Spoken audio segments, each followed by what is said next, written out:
បាទជម្រាបសួរពុកម៉ែបងប្អូនបាទថ្ងៃនេះខ្ញុំបាទសូមចេញវីដេអូមួយនិយាយពីរឿង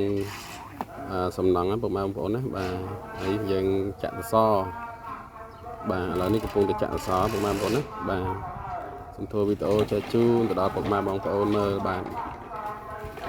នេះយើងពុំបាទចាក់ហើយបានយើងធ្វើការធ្វើប្រយោលទៅអីវានេះយើងលបងពុកម៉ែបងប្អូនបាទ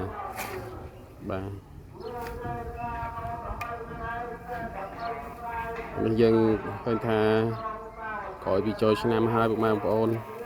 ចូលឆ្នាំហើយឥឡូវមកប្រយុទ្ធការងារទៀតណាបាទមានអីទេបងប្អូនអើយមានខំប្រឹងអញ្ចឹង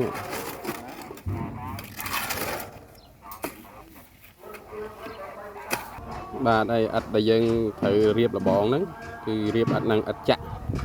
ស្អាតដែរពុកម៉ែបងប្អូនណាបើយើងរៀបហើយបាទរៀបហើយគឺស្អាតដែរឥដ្ឋនេះលបងរៀបមិនបាច់បូកទេបាទនេះកាន់តែវាត្រូវទឹកយូរទៅវារឹងឯងហ្មងបាទវាអត់ដូចឥដ្ឋយើងឥដ្ឋដីទេឥដ្ឋនោះបើរៀបយើងអត់បូកវាកាន់ស្លែពុកម៉ែបងប្អូនណាបាទអានេះរៀបហើយអញ្ចឹងពុកម៉ែបងប្អូនណាបាទ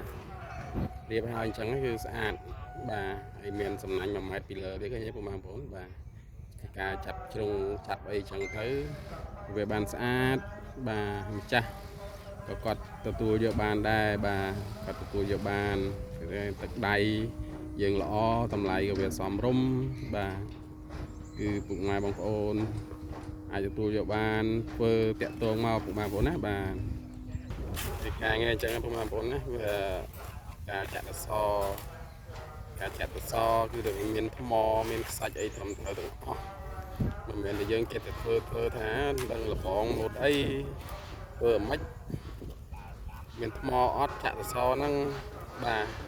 គឺថាមានគ្រប់គ្រាន់ចឹងទាំងអស់ពុកម៉ែបងប្អូនណាបាទ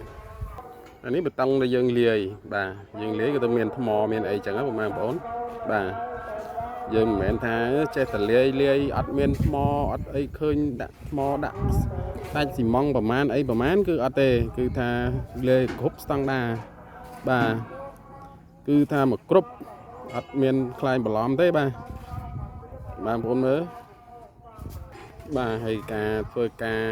យើងធ្វើការអញ្ចឹងគឺយើងមានដាក់ធុងបាសមួយដែរដើម្បីមានបទចម្រៀងមានអីកំដរខ្លះយ៉ាងណាបងប្អូនណាបាទមានបទចម្រៀងមានអីកំដរខ្លះទៅអាចធ្វើការទៅដោតអារម្មណ៍ទៅចម្រៀងខ្លះអីខ្លះបាទឃើញថាវាអត់សូវហត់បានស្ដាប់ចម្រៀងស្ដាប់អីចឹងណាបងប្អូនណាបាទបងប្អូនណាឃើញទេសសរនេះសសរដែលយើងចាក់ហើយបាទអានេះខ្ញុំចាក់ពីមុនចូលឆ្នាំបងប្អូនណាបាទឃើញថាវាស្អាតទំហំវា15បាទ15 x 15ហើយចាក់អត់មានស្អុយមានអីទេគឺថាសភ្លឹងចឹងម្ដងបងប្អូនណាបាទវាស្អាតបាទវាស្អាតទឹកដៃក៏វាមិនស្អាតប្រហែលអីក៏មិនប្រហែលទេវាអាចម្ចាស់ផ្ទះគាត់ទួលយកបានអញ្ចឹងណាបងប្អូនបាទអានេះធ្នឹមដែលយើងចាក់ពីព្រឹកមិញណាបងប្អូនបាទឥឡូវយើងបកហើយបាទចាក់ពេលព្រឹកពេលថ្ងៃឡើងយើងបកបាទពេលចាក់មកព្រឹកថ្ងៃបកយើងព្រោះយើងចាក់បាន2ដងចឹងមកបងប្អូនបាទព្រឹកនេះយើងចាក់បានចំនួនសាច់ធ្នឹម12ម៉ែត្របាទយើងចាក់12ម៉ែត្រតែចឹងថ្ងៃឡើងយើងចាក់12ម៉ែត្រទៀតបាទអានេះយើងថ្ងៃឡើងបាទអាមុនហ្នឹងយើងពីព្រឹកមិញអានេះថ្ងៃឡើងគឺថាយើងចាក់បន្តទៀតចឹងបងប្អូនណាបាទបន្តទៀតណាបាទហើយធ្នឹមមកបងប្អូនមើលទៅបាទ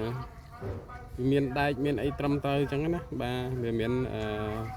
វីដេអូខ្ញុំចេះតែថតហើយអត់មានផុសតាងនៅក្នុងហ្នឹងទេបាទគឺមានបងប្អូនណាបាទឃើញទេបាទនេះថ្ងៃយើងចាក់បន្តចឹងទៀតណាបាទហើយនៅទៅមុខទៀតចូល200ម៉ែត្រទៀតបានផុតបងប្អូនបាទ